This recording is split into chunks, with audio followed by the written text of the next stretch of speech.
And if Jesus Christ has not been raised, your faith is futile. You are still in your sins. The resurrection of Jesus Christ is the cornerstone of Christianity. Without the resurrection of Jesus, the cross and the gospel are meaningless. The resurrection was Jesus' promise to the world that he was the Lord of life and the only way to salvation. Had he not been raised from the dead, he would have just been another martyr, another religious guru crucified by the Roman government.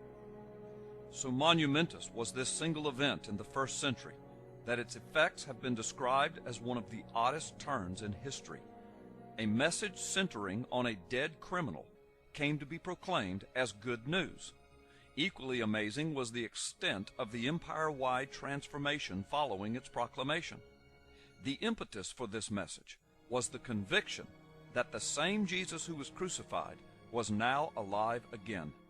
Even these facts are admitted by the most knowledgeable skeptics. Josh McDowell is the author or co-author of some 77 books.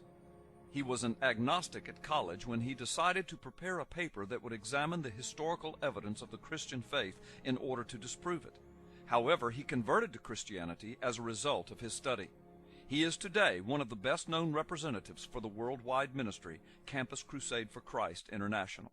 Listen to what Josh McDowell says. After more than 700 hours of studying this subject, I have come to the conclusion that the resurrection of Jesus Christ is either one of the most wicked, vicious, heartless hoaxes ever foisted on the minds of human beings, or it is the most remarkable fact of human history. Dr. E.M. Blaylock, professor of classics at Auckland University of New Zealand, says, I claim to be an historian. My approach to classics is historical, and I tell you that the evidence for the life, the death, and the resurrection of Jesus Christ is better authenticated than most of the facts of ancient history. Dr. Clark Pinnock, professor emeritus at McMaster University, says, there exists no document from the ancient world, witnessed by so excellent a set of textual and historical testimonies. Skepticism regarding the historical credentials of Christianity is based upon an irrational bias. The book of Acts in the New Testament is a chronicle of the truth of the resurrection of Jesus Christ and the effects of that resurrection on the early Roman Empire. Listen to what Dr. A.N. Sherwin-White, a classical Roman historian of Oxford University, who does not claim to be a Christian or a defender of the Christian faith, listen to what he has to say about the book of Acts. From his book entitled Roman Society and Roman Law in the New Testament, Oxford Press, 1963. For the New Testament book of Acts, the confirmation of historicity is overwhelming.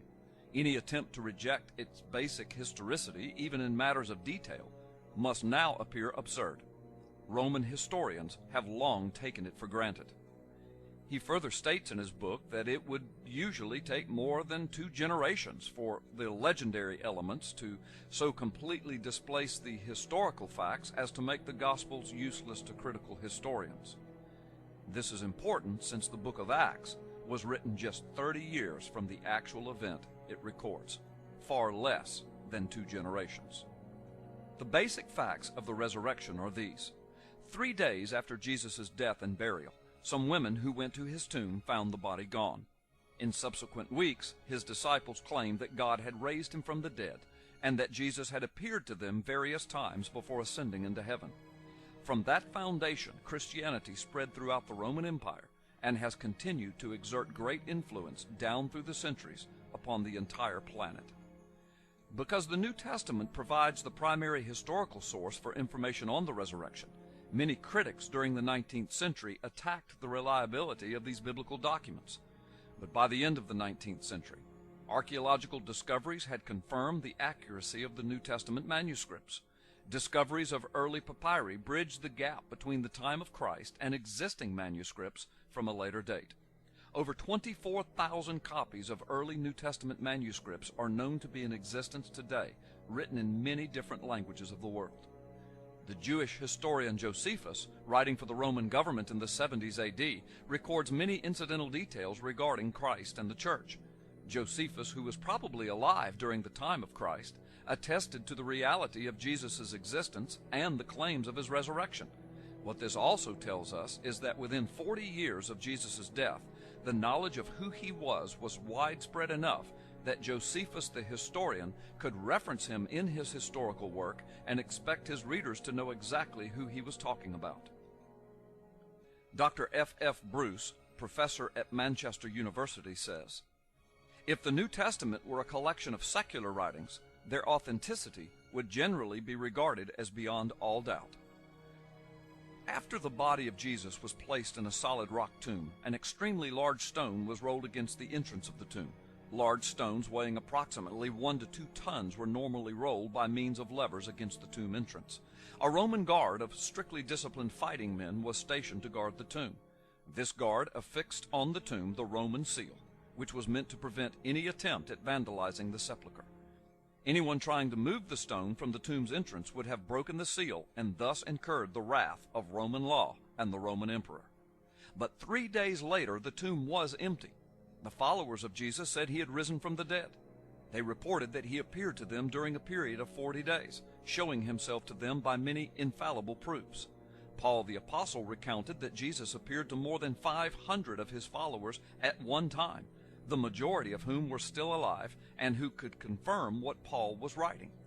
So many security precautions were taken with the trial and the crucifixion, the burial and the entombment, the sealing and the guarding of Jesus' tomb, that it becomes very difficult for critics to defend their position that Christ did not rise from the dead. But the most telling testimony of all must be the lives of those early Christians. We must ask ourselves, what caused them to go everywhere telling the message of the risen Christ? Had there been any visible benefits to them from their efforts, like prestige or wealth or increased social status or material benefits, we might logically attempt to account for their actions, for their wholehearted and total allegiance to this risen Christ. But as a reward for their efforts, those early Christians were beaten, stoned to death, thrown to the lions, tortured and crucified. Even some of their children were killed before their very eyes. Every conceivable method was used to stop them from talking about this resurrected Jesus. But they laid down their lives as the ultimate proof of their complete confidence in the truth of their message and the risen Lord. Here is a question for you. What difference does it make whether or not you believe that Jesus died on Calvary's cross and then rose again from the grave? From John chapter 20, verse 26 through 28. And after 8 days, again his disciples were inside, and Thomas was with them. And Jesus came, the doors having been shut, and stood in their midst and said, "Peace be with you."